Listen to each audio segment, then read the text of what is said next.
DePalma Jeannette. She was born in Jersey City on August 3, 1956. Salvador and Florence, her parents, were of Italian descent.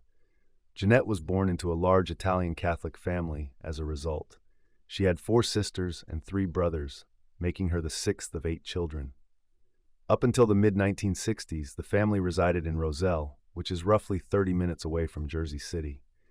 After that, they moved to Springfield, which is another 30 minutes away. Here, her mother Florence looked after the home and the kids, while her father, Salvador, owned and ran Dandy Salvage in Newark. The family resided at the new, gorgeous home on Clearview Drive, which was actually one of several similar, nearby mansions being constructed in the neighborhood. The residents were really irate because they had to construct a brand new road called Mountain View Road in order to service all of these new homes. That was comparable to a wave of people from Manhattan and Long Island relocating to Springfield at this time. Additionally, the locals thought Springfield was becoming less appealing. They were irritated that they would never be able to utilize all of these new services, despite having to pay for them. Thus, the neighbors of the department, as well as the people in general, did not like all of these new families that were relocating to the area. Give the impression that the DePalma family is somewhat alone. They rarely left the house and spoke with no one in the neighborhood, so some neighbors simply assumed they were an odd group of people.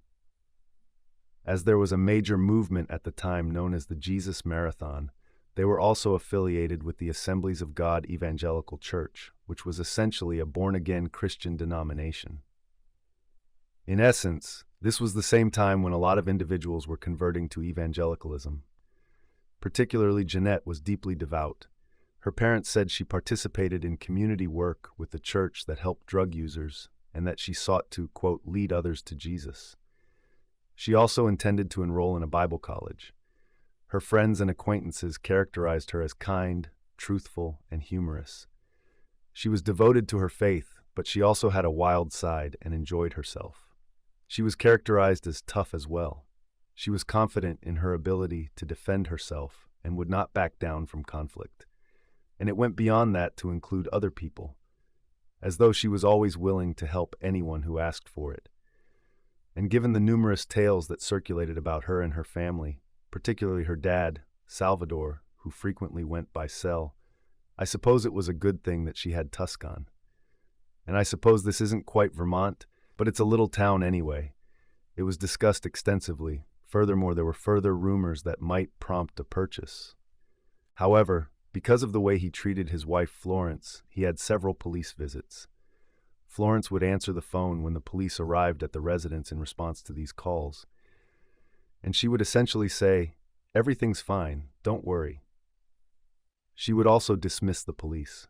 Saul was allegedly a mafia boss and a member of the Costa Nostra, which is essentially the Sicilian mafia, according to another report. There were allegations regarding Jeannette's previous high schools as well.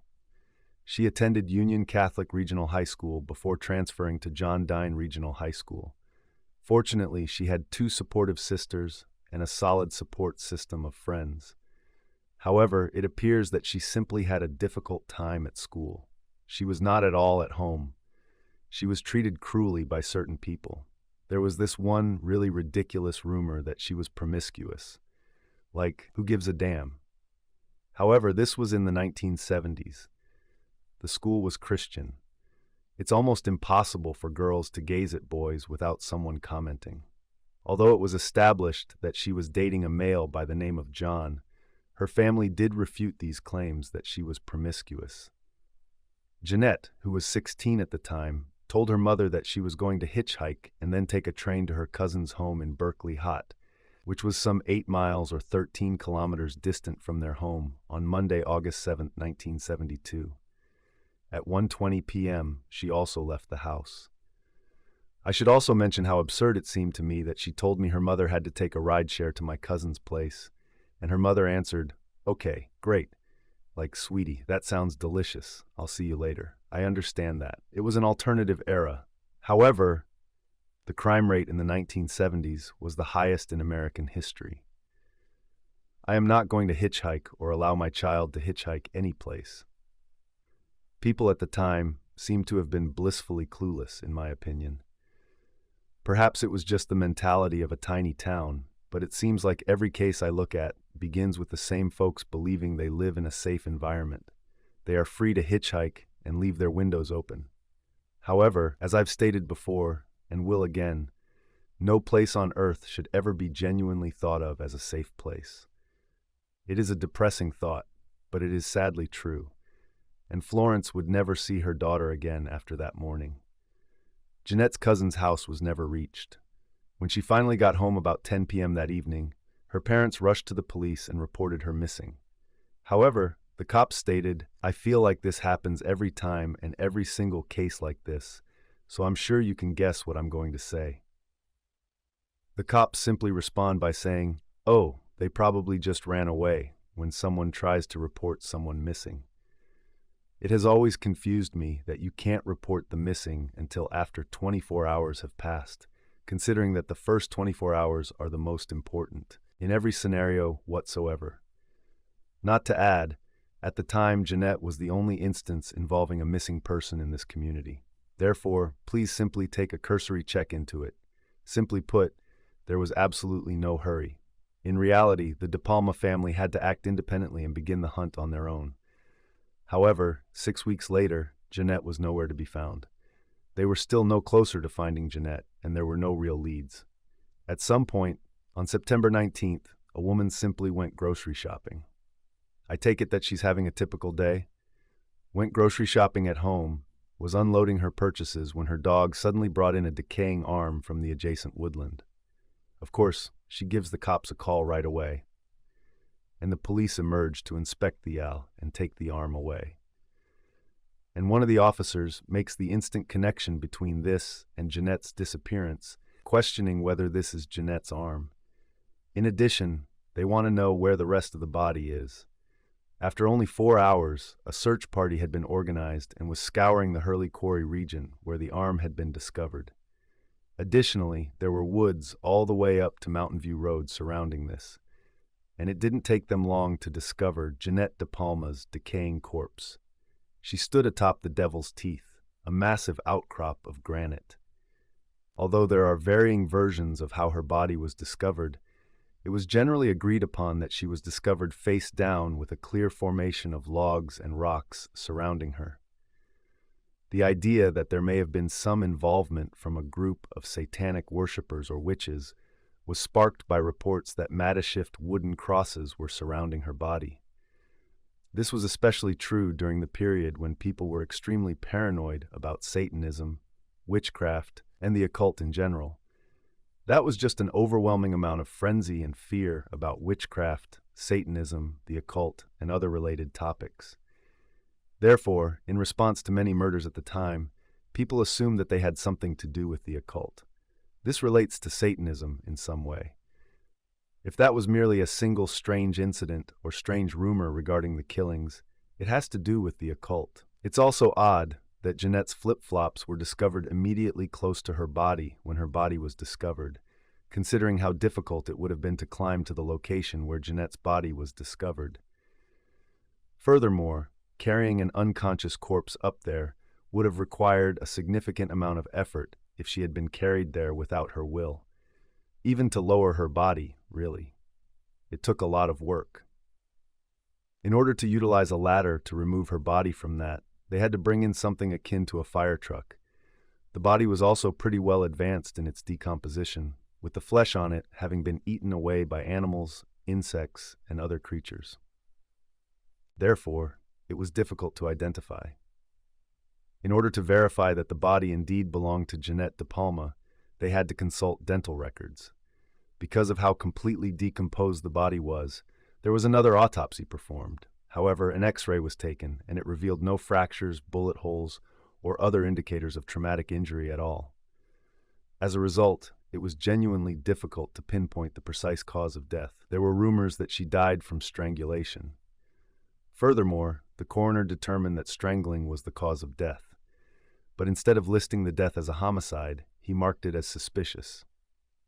As the inquiry went on, dirt samples from the crime scene were given to the FBI for examination, along with samples of Jeannette's clothes, including her underwear, shirt, and trousers, as well as hair samples from both her body and the home bedroom. When the results were returned at the beginning of January 1973, they revealed that no foreign objects, blood, semen, drugs, or poison had been discovered on her. Her bra, pants, shirt, and underwear had stains on them, but they needed time to disappear before doing more thorough blood or semen testing. Additionally, the lone body was discovered inside her undergarments. Thus, this suggested that it was unlikely that a sexual assault had happened. To be honest, that's the entirety of the tangible proof in this case. There was not a single physical piece of evidence in this case. A few cold tips were investigated by authorities, and the results pointed them towards several possible culprits. They investigated a local man named Red Carrera, who resided in the woods close to where Jeannette's body was discovered and claimed to have fled when the body was discovered, thanks to a tip. However, as you may know, after an investigation, the police ruled him out as a suspect. 3 additional possibilities were also mentioned in rumors: a red Ford driving man, a neighborhood watchman, and a boy Jeannette had dated in the past. However, there was no proof that any of these persons had any part in it. And to think that's all there is to know about this case? There aren't even any leads, suspects, or evidence. Simply said, nothing exists. Therefore, it's not difficult to see why, after all this time, this case is still unsolved. You understand what I mean when I say that this took place in a tiny town. I was chatting with someone. Rumors were present.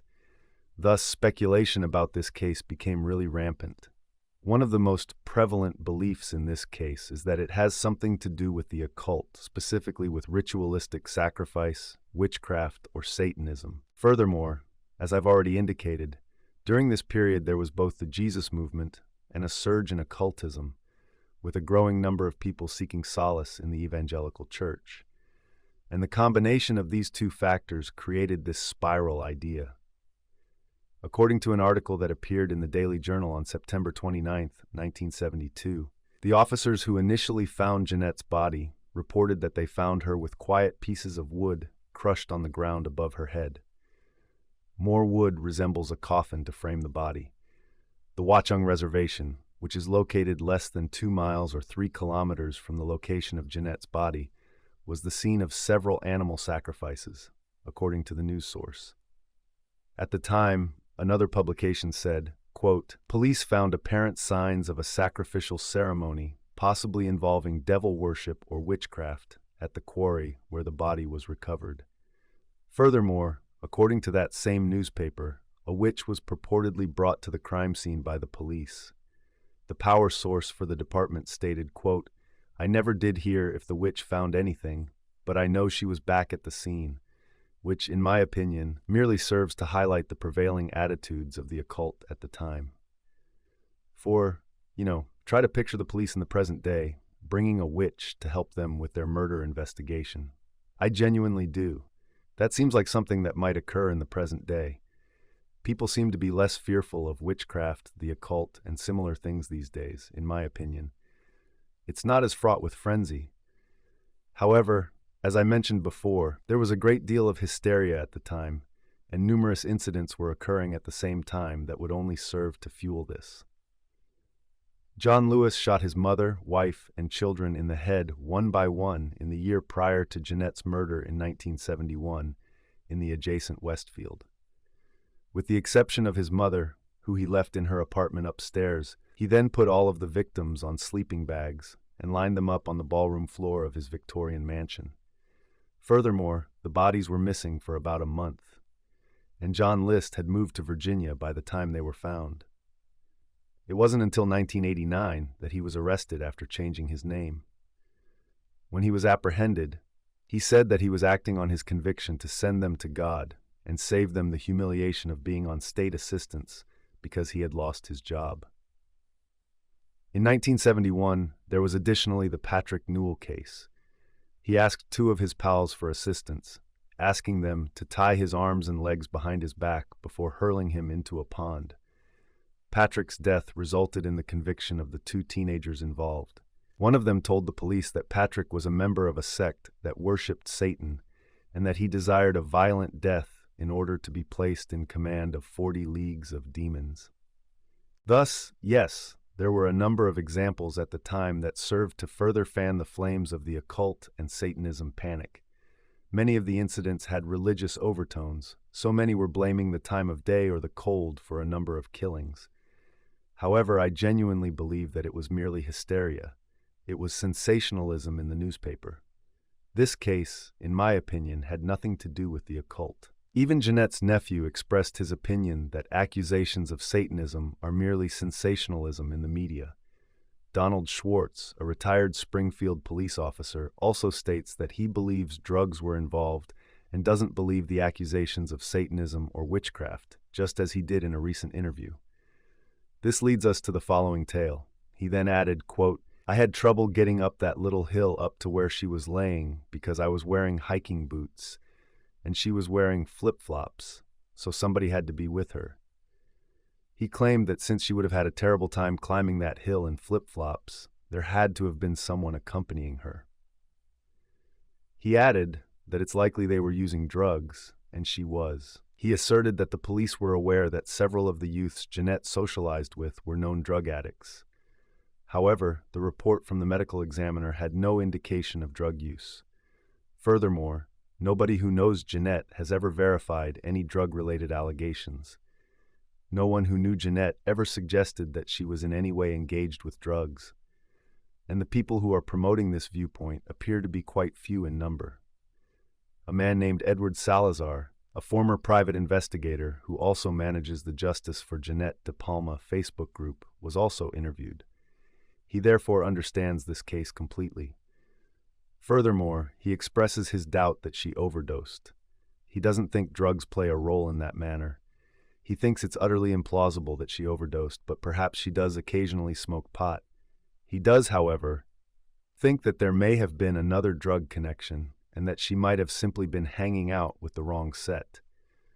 Perhaps she was hanging out with some drug-addled youths. "That was a really bad group of people here in town," he remarks. "There was a lot of people involved in some bad activity that was occurring here." Furthermore, LSD was essentially being offered for the first time. He continued by saying that it was all simply a string of bad luck that she ended up mixed up with the wrong crowd and slain. The location where Jeannette's body was discovered, said the Springfield Police Department, was also well known as a popular juvenile hangout in the area. Thus, there's a chance that some young people will climb up and use narcotics there. Maybe. I don't believe drugs played a role. John, I don't think that was drugged up. I don't believe she took too much. I simply don't believe they had any part in it. I mean, it's possible that the individuals who killed her used narcotics. It might have been a group of drug-addled youth that killed her by accident. It could have been those high school jerks who killed her as a form of bullying and then, finding amusement in the scene, placed crosses and other objects all over her body. It just seems like a stretch, to be honest. It's quite a leap, really, to go from labeling someone promiscuous as a rumor to actually killing them. I simply don't believe that to be the case. There has also been speculation that this was the work of a 1970s serial killer. A man named Richard Cottingham was a resident of New Jersey and an active serial murderer. He was also referred to as the Times Square Killer and the New York Rip Out the Torso Killer. And he would rape, torture, and kill his victims, mostly young girls and women, brutally. And he disposed of a lot of the victims in densely forested locations, just like the one where Jeannette's body was discovered. In addition, he says that before being apprehended, he killed between 85 and 100 young girls and women.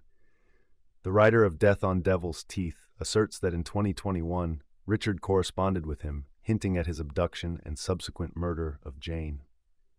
The author then picked up Jane while she was hitchhiking and forwarded all of the correspondence to the Union County Prosecutor's Office.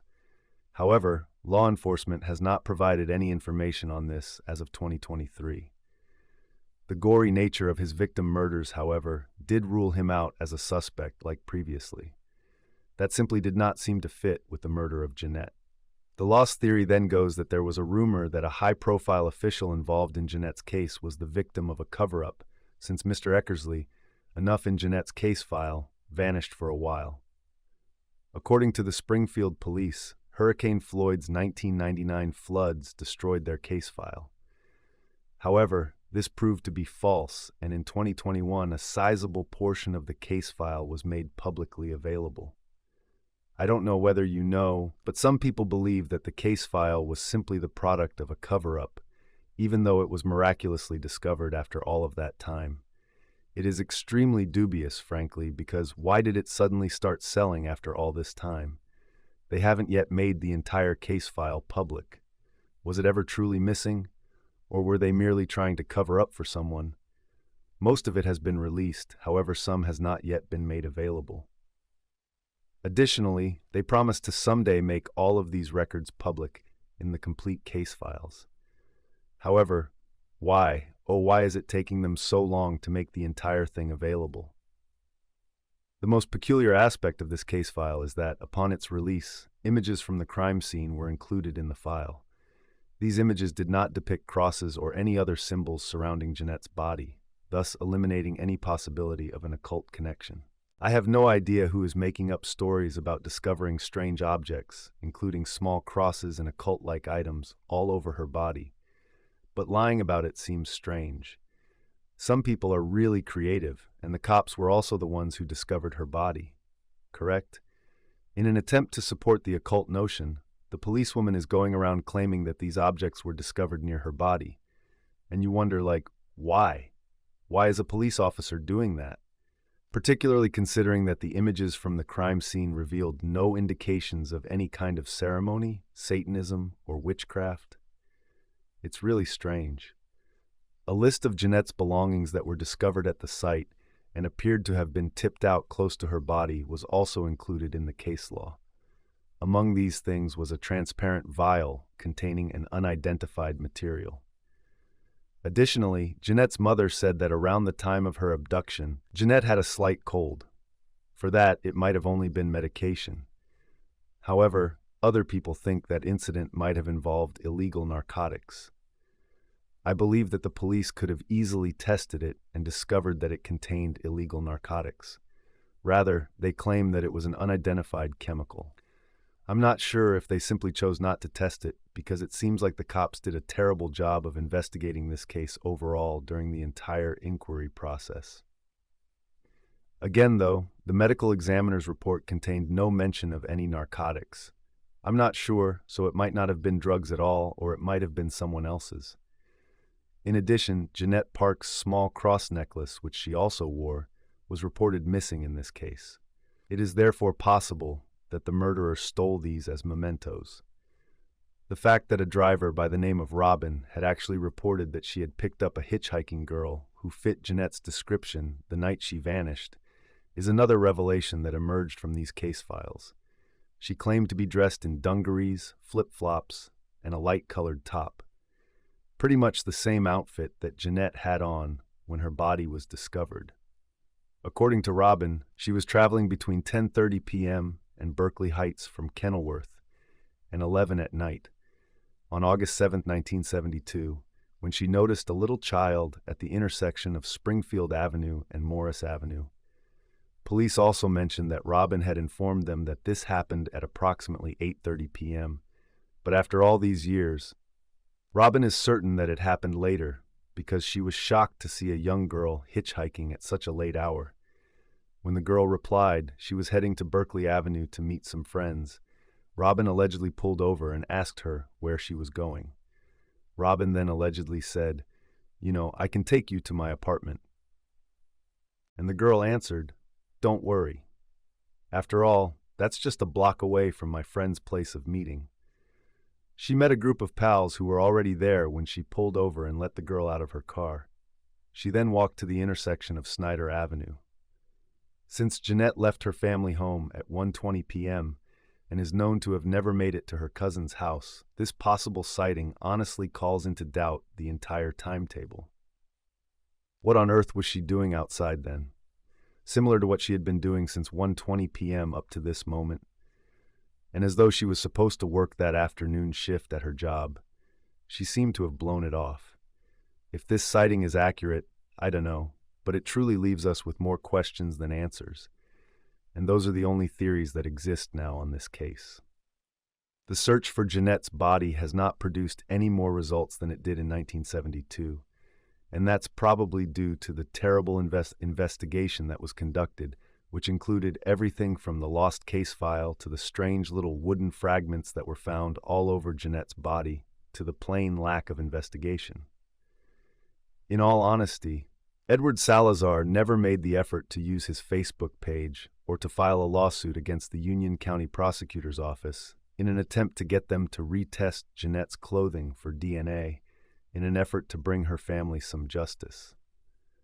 However, this lawsuit was eventually dropped, and it claims he had conversations with other locals, and it became evident that something strange was happening as a result.